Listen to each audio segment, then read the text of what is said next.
Hey there, Brian here. And last night I watched Army of Darkness. I know I said I was going to watch Speed first, but I changed my mind. I watched Army of Darkness. And I really needed to sleep on it because as I was watching the movie, I thought, this is okay, I guess. It's not that bad. The effects are nice. They're all practical effects. I like that. But after I finished watching it, and I saw how much people love this movie, I just got angry. I got really angry. I kept pacing around the house. It was like 1 in the morning. Everyone else was in bed. And I kept pacing around the house. I was like, God, what a stupid movie. And I wanted to sleep on it because I knew if I made the video right then, I'd say stuff that would piss people off. Already I've probably said that stuff that pissed people off, but like, I heard the Evil Dead movies really don't have much in terms of a continuous plot. Like, their continuity's kind of stupid. I don't know how true that is in this case, because honestly, I think it would have made more sense if I had watched the other two first. Because to me, I just didn't know what was going on or why I should care about anything that was happening in this movie. Because I didn't know why he went back in time. If that was explained, like, there was a recap. I'm not sure if it was a recap of the second movie, but if the ending of the second movie led into him time traveling, or if the third movie just starts with that, like, this is the thing. Either this movie, either I didn't know what happened in the other movies, or this movie is just really stupid. So yeah, I really can't make a valid opinion of it yet, because I haven't seen the other two, and I really do think that if I had watched the first two, I would have understood this one a bit more. But as it is right now, I really don't like this movie. It felt like a kid's movie, is the thing. Like, it's rated R, but if they had, like, cut out the swearing, this could have easily been a PG-13, possibly even just a PG. This was such a silly kids movie, just with swearing. Like, the plot structure is really set up like a kids movie. Is like you sit down and watch it, and just like the story, what little story there is. Like, that's another thing. I really didn't give a shit about anything that was going on because they didn't establish anything. Like, why should I care about anything in this? Like, whatever. But it felt like a kid's movie, and that's something that sort of drove me crazy about it, because the Evil Dead movies are apparently, like, I've never seen them, so I'm just going by what I've heard and the clips I've seen. Like, the Evil Dead movies are horror movies that are silly, but also have a really awesome main character. And this is silly. It's very silly. But Ash was just not that cool in this. Like, his one-liners were really bad. Like, they weren't cool. And he just, like, the whole thing felt like a cartoon. Like, I know, like, from the clips I've seen of Evil Dead 2, Evil Dead 2 is pretty cartoony. But this was just so over the top. I mean, that whole scene with the arms coming out of the ground, which I loved that effect because it was really silly looking. I liked that it looked silly. Like, it's kind of like the thing. Oh, and there's that scene with the him fighting the book. It's essentially him going like this with the book. It's like fighting the book. That was funny. That was funny. There were funny moments in this. I'm not saying it was all bad. Like I liked the scene where he was chasing the mini Ashes around, and he threw a fork and stabbed one of the mini Ashes. That was shot in a way that was very funny. And I know there were a couple other scenes I laughed at, but I can't quite remember them because it was last night and this was such a forgettable movie on its own, I guess. Maybe if I had watched the other ones, like I said, it would have made more sense. But yeah, what I was saying about the cartooniness is that scene where the arms are coming out of the ground. That scene was actually kind of painful to watch. It was so goofy, and like I know these movies are supposed to be goofy, but this was just so stupid. I mean,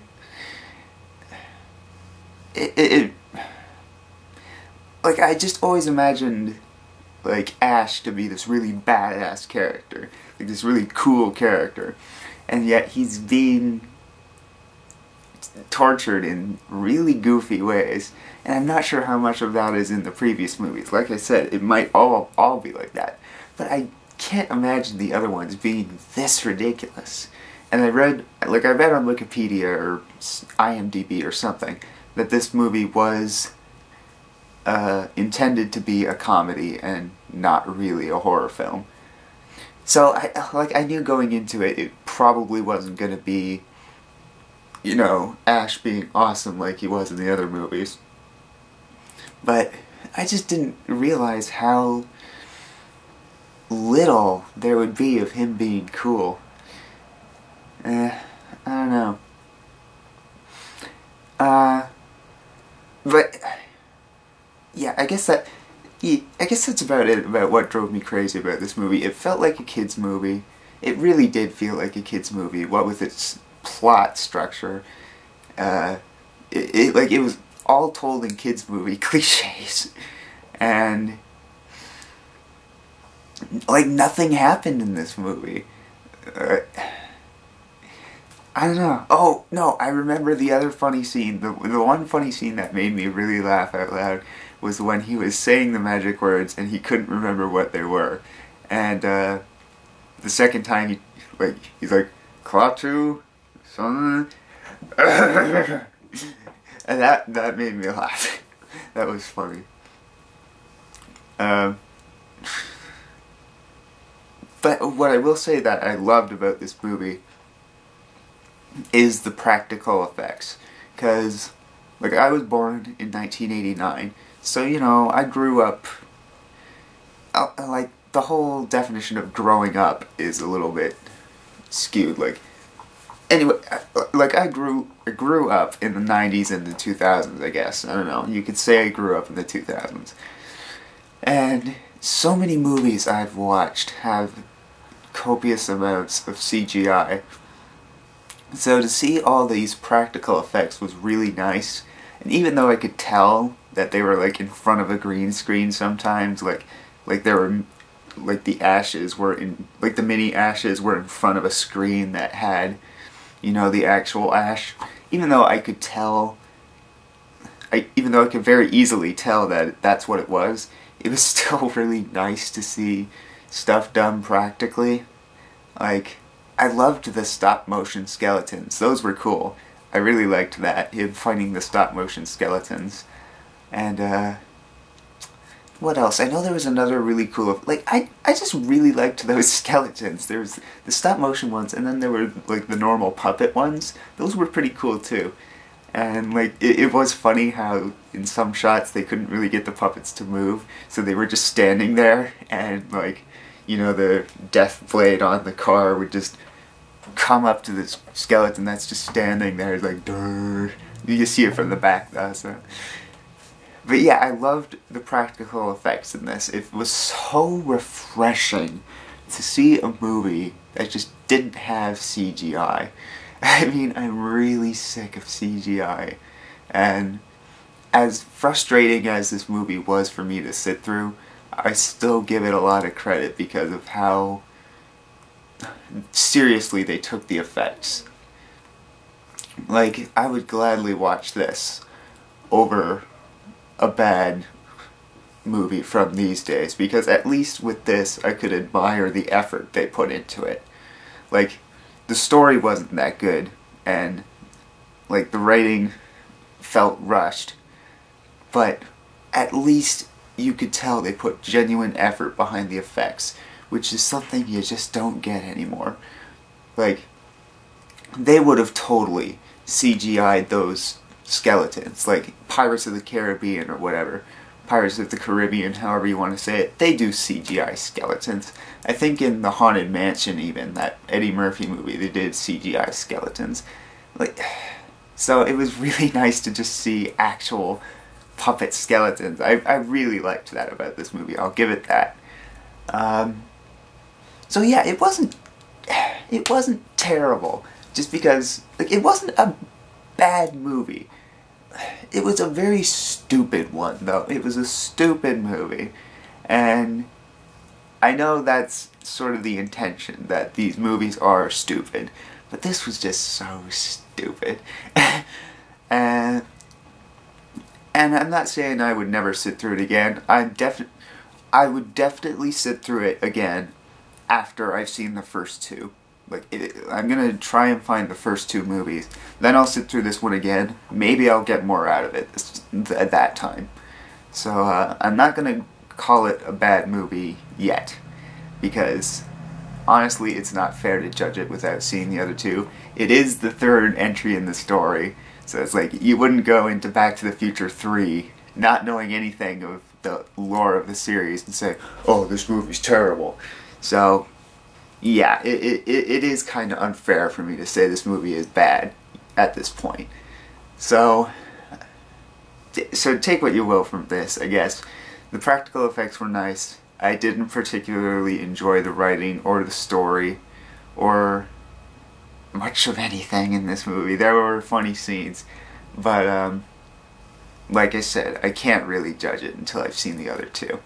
So, sorry if I offended Army of Darkness fans. I know this movie has a huge following, which is why I'm hesitant to be so hard on it at this point. So, yeah, I guess I'm just repeating myself now, so... Oh, no, wait, there was one thing I had to mention. I had to mention this or else people will go nuts. The VHS I have of the movie, it is the rated R version. It's not the director's cut. And I did look up what was different on the director's cut. And there's nothing important. Like, there was a sex scene. That was all that's the only thing that was important that was cut out, aside from the original ending. But the original ending is on the VHS tape. If you wait till after the credits, it shows you the original ending, which is a much better ending. I liked the ending. That's another thing I'll say. I really liked the ending. Like the original ending. The ending that was in like the theater version was so stupid. Like, as I was watching that ending, it's like, really? This is how they're ending it? Did they have to rewrite the ending or something? And then I wait till the end of the credits. I'm like, okay, yeah, this makes more sense. So yeah, the original ending was a lot better. So yeah, I guess that's all I have to say. I'm gonna wait until I see the other two to really give this movie an honest opinion, because I can't really say right now if it's good or not. So, I guess that's it, and I'll talk to you next time. So, bye.